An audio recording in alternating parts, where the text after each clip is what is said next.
Welcome back, everybody. Thank you for joining me here today so that we can discuss Amish Witches, the true story of Holmes County. Now, this is about as close as we're probably ever going to get to a Lifetime original found footage movie, so that's amazing. But the story here is that a reality TV group slash news reporters go to an isolated Amish sect to document some of the things going on there. Of course, they're not welcome there by everybody, so they have to kind of tiptoe around. They discover that there's a Braha living in the town, an Amish witch. They weren't aware of that, so they kind of start to learn about it. But no more do they arrive than the local Braha ends up dead. This sparks just one bizarre thing after another. They're asked to stay and kind of document what's going on as all this weird stuff happens.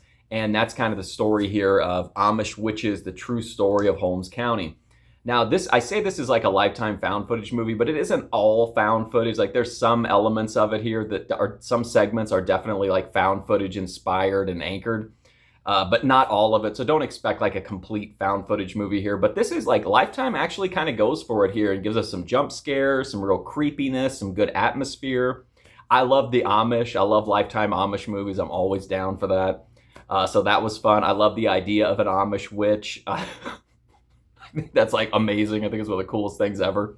But anyway, I think the horror elements here work as far as like a made-for-TV movie. I think it's about as creepy as you can get for this storyline anyway. On TV, I think they did a really good job with that. The performances are good. There's a couple that like really stand out, but I didn't catch the names of the performers. But I liked it. I thought the pacing is a little off in the beginning. It takes a little while, and then you're like, okay, they're going to commit to this, and then from that point, like it just basically runs off.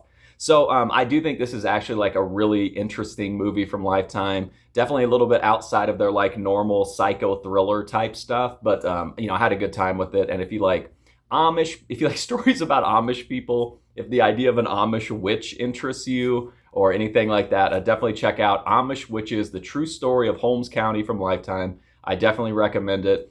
And let's hope that Lifetime kind of continues this. And I've always thought some of the psycho thrillers they make are more or less like, made for TV slasher movies. So maybe we'll see some more like horror and creepy related stuff from Lifetime. Anyway, that's my review. Hopefully I'll see you soon. And thank you so much for watching this video.